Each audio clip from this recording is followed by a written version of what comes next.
ये मनीष कश्यप के लिए बड़ा रिलीफ है, चूँकि वो उनको अपने क्षेत्र में, अपने इलाके में जहाँ के वो रहने वाले हैं, वहाँ पे काम आने का मौका मिलेगा। और वहाँ अगर वहाँ की न्यायालय कहती है कि यहाँ की जेल में रहेंगे तो वो और बड़ी रिलीफ है, कम से कम एक हॉस्टाइल एटमॉस्फेयर से वो बाहर निकल जाएंगे। मनीष कश्यप के केस में ऐसा हुआ है कि इनको बिहार पुलिस ने अरेस्ट किया था और ये मूलतः बिहार पुलिस की कस्टडी में थे, जो बेतिया की न्यायालय है उसकी कस्टडी में थे। और वहाँ से उसके बाद तमिलनाडु पुलिस ने जब इनके ऊपर मुकदमा लगाया, एनएसए लगाया, तब इनकी कस्टडी तमिलनाडु पुलिस अपने पास ले गई।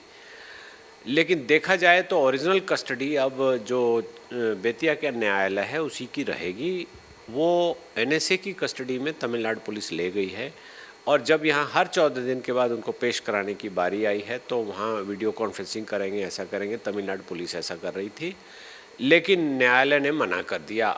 इसलिए जज साहब ने ऐसा आदेश किया है और तमिलनाडु पुलिस के पास अब कोई चारा नहीं है, उनको लेके आएगी, उनको पेश कराएगी और सही सलामत पेश कराने के बाद न्यायालय, अब जो बेतिया न्यायालय है उसकी मर्जी है, या तो उनको वापस रिमांड तमिलनाडु पुलिस को दे दे या कहे कि आपका रिमांड हम ख़त्म करते हैं, अपने पास रखेंगे, तो वो अपने पास भी रख सकते हैं। अपने पास का मतलब रखना कि वो जो उस कोर्ट की जुडिशल कस्टडी, मतलब जो बेतिया की जेल है, वहाँ में उनको शिफ्ट कराया जा सकता है।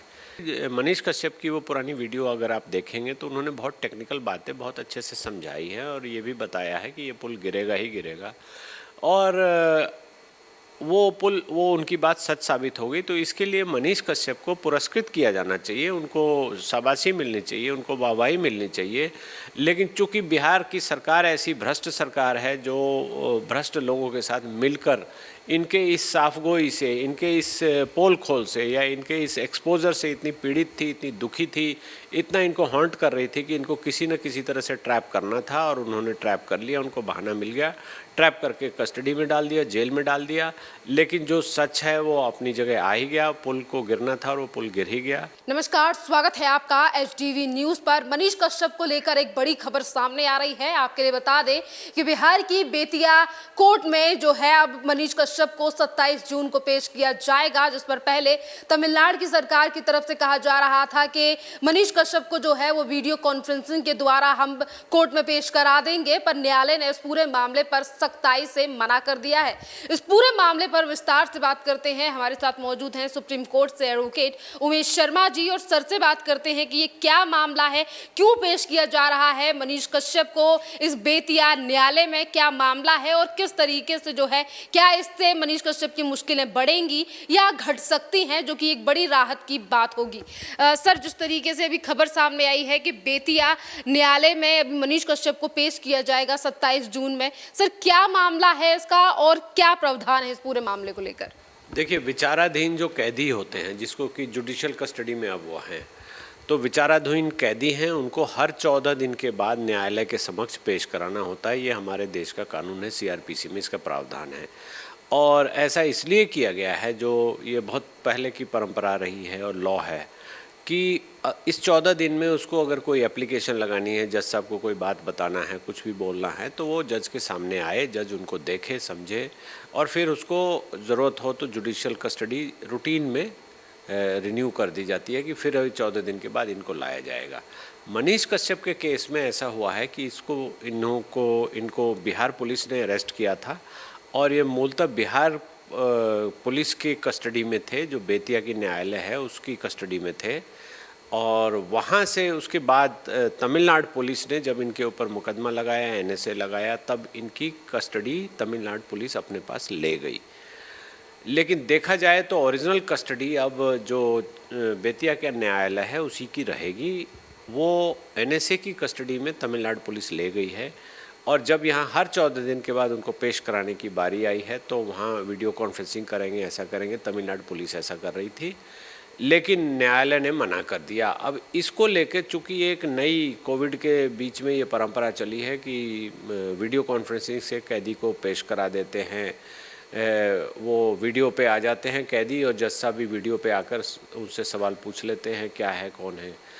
लेकिन ये अभी कानून में इसको लेके प्रावधान नहीं है, चूँकि ये प्रोडक्शन का इशू है। प्रोडक्शन का मतलब इन बॉडी प्रोडक्शन होगा, उनको सशरीर वहाँ पर न्यायालय में पेश कराना होगा, इसलिए जज साहब ने ऐसा आदेश किया है। और तमिलनाडु पुलिस के पास अब कोई चारा नहीं है, उनको लेके आएगी, उनको पेश कराएगी और सही सलामत पेश कराने के बाद न्यायालय, अब जो बेतिया न्यायालय है उसकी मर्जी है, या तो उनको वापस रिमांड तमिलनाडु पुलिस को दे दे या कहे कि आपका रिमांड हम ख़त्म करते हैं, अपने पास रखेंगे, तो वो अपने पास भी रख सकते हैं। अपने पास का मतलब रखना कि वो जो उस कोर्ट की जुडिशल कस्टडी, मतलब जो बेतिया की जेल है वहाँ में उनको शिफ्ट कराया जा सकता है।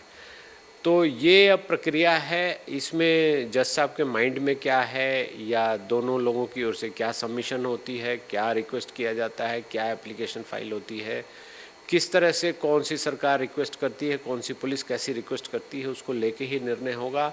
लेकिन ये राहत की बात है कि कम से कम एक हॉस्टाइल एटमॉस्फेयर में जहां उनको फंसाया गया है मनीष कश्यप को, उससे वो बाहर निकलकर बेतिया जेल में आएंगे और बेतिया न्यायालय में आएंगे। इस दरमियान उनको अपने परिजनों से, स्वजनों से मिलने का मौका भी मिल सकता है। न्यायालय आदेश भी कर सकती है इनको 1 घंटे के लिए मिलवा दो, आधे घंटे के लिए मिलवा दो, ऐसा अक्सर होता भी है। और अगर बेतिया की न्यायालय ये तय करती है कि इनको यहीं की कस्टडी में रखा जाएगा, हमारे कस्टडी में रखा जाएगा, तो वैसी दशा में वो बेतिया की जेल में रखे जाएंगे और तमिलनाडु में जब उनको पेश कराना होगा, जब भी कोर्ट के सामने पेश कराना होगा, तब वो जाएंगे रिमांड पर, जिसको कि हम बोलते हैं कि वो एक कस्टडी रिमांड में जाएंगे। वहाँ पर उनको पुलिस कस्टडी द्वारा वहाँ रिमांड में भेजा जाएगा, जो कि ट्रांजिट रिमांड की तरह होता है। और वो ट्रांजिट का उनको परमिशन दी जाएगी कि इस कैदी को यहाँ से ट्रांजिट करके वहाँ ले जाया जाए। वहाँ पेश कराने के बाद जैसा वो न्यायालय कहे या जैसा इस न्यायालय का आदेश है कि वापस लाया जाए, जैसा या वहाँ की जेल में उनको छोड़ दिया जाए, तो वो जुडिशल प्रोसीडिंग्स में ये ऑर्डर होते हैं। इसके बारे में कोई प्रिडिक्शन करना, अभी भी कुछ बोलना थोड़ा मुश्किल है और ऐसा बोलना भी नहीं चाहिए, बचना चाहिए। और ये एक साधारण सी प्रक्रिया है। अब इस केस में हम देखेंगे कि ये मनीष कश्यप के लिए बड़ा रिलीफ है, चूँकि वो उनको अपने क्षेत्र में, अपने इलाके में जहाँ के वो रहने वाले हैं वहाँ पे काम आने का मौका मिलेगा। और वहाँ अगर वहाँ की न्यायालय कहती है कि यहाँ की जेल में रहेंगे तो वो और बड़ी रिलीफ है, कम से कम एक हॉस्टाइल एटमॉस्फेयर से वो बाहर निकल जाएंगे। सर, इसी के साथ मनीष कश्यप को लेकर अगर बात करें तो जिस पुल को लेकर मनीष कश्यप ने 1 साल से पहले रिपोर्ट बनाई थी, उस पुल को लेकर भी जांच के निर्देश दिए गए हैं, उस पर भी जांच बैठेगी। हाँ, बिल्कुल बैठेगी। मनीष कश्यप की वो पुरानी वीडियो अगर आप देखेंगे तो उन्होंने बहुत टेक्निकल बातें बहुत अच्छे से समझाई हैं और ये भी बताया है कि ये पुल गिरेगा ही गिरेगा। और वो पुल, वो उनकी बात सच साबित हो गई। तो इसके लिए मनीष कश्यप को पुरस्कृत किया जाना चाहिए, उनको शाबाशी मिलनी चाहिए, उनको वाहवाही मिलनी चाहिए। लेकिन चूंकि बिहार की सरकार ऐसी भ्रष्ट सरकार है जो भ्रष्ट लोगों के साथ मिलकर इनके इस साफगोई से, इनके इस पोल खोल से या इनके इस एक्सपोजर से इतनी पीड़ित थी, इतनी दुखी थी, इतना इनको हॉन्ट कर रही थी कि इनको किसी न किसी तरह से ट्रैप करना था और उन्होंने ट्रैप कर लिया। उनको बहाना मिल गया, ट्रैप करके कस्टडी में डाल दिया, जेल में डाल दिया। लेकिन जो सच है वो अपनी जगह आ ही गया, पुल को गिरना था और वो पुल गिर ही गया।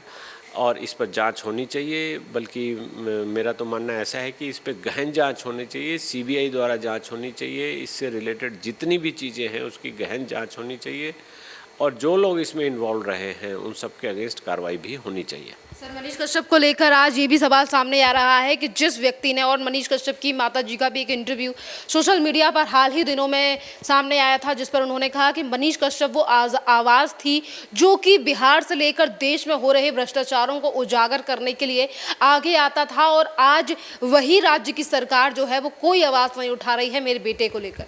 हाँ, बिल्कुल सही बात है। और जो भ्रष्टाचार को लेके मनीष कश्यप जो भी वीडियो बनाते थे, जो भी न्यूज़ देते थे, वो एक गॉसिप नहीं होती थी।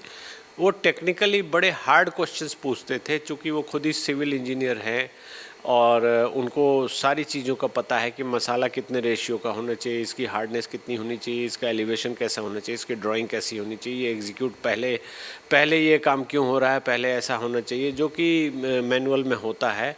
तो उसको लेकर बिहार सरकार बहुत परेशान थी और ये देखा जाए तो ये बहुत ही नेगेटिव काम किया है बिहार सरकार ने। उनके वीडियोस को देखते हुए या उनको प्रमोट करना चाहिए था कि आप ऐसी ऐसी पोल खोल करते रहो, हम सरकारी तंत्र में जो भी गड़बड़ियाँ हो रही है उसको हम पकड़ते रहेंगे, और अगर आप एक्सपोजर करते रहेंगे तो हम पकड़ते रहेंगे, और इस तरह पूरे सिस्टम में सुधार हो जाता। लेकिन ऐसा तो किया नहीं है।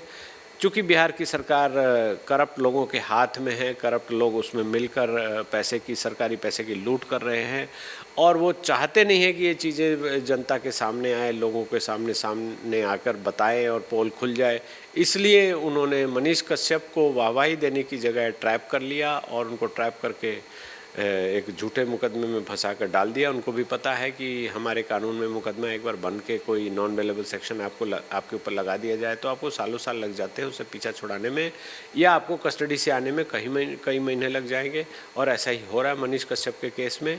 तो इस कानूनी दाव पेच में वो उलझ कर रह गए हैं, और जो बिहार सरकार की मंशा थी कि इनको डाइवर्ट कर दिया जाए, इनको ऐसी वीडियो बनाने से रोक दिया जाए, तो वो मंशा कहीं ना कहीं पूरी हो गई है। लेकिन जनता को इस बात पर गौर करना चाहिए कि अभिव्यक्ति की स्वतंत्रता को किस तरह से हनन किया गया है, किस तरह से एक पत्रकार को पीड़ित किया गया है, और वैसा कोई ऑफेंस उसका नहीं था जिसके लिए उसको इतना प्रताड़ित किया जा रहा है। तो इसको जनता को भी इस पर सोचना चाहिए, और जनता को भी इस पर सवाल उठाने चाहिए, और लोगों से, अपने नेताओं से ये मांग करनी चाहिए कि आप ये विषय उठाइए और विधानसभा में उठाइए, इस पर बहस होनी चाहिए, और इनको सबसे पहले ये बिहार सरकार को ये केस, झूठा केस जो है, ये विड्रॉ करके इनको बाहर छोड़ देना चाहिए।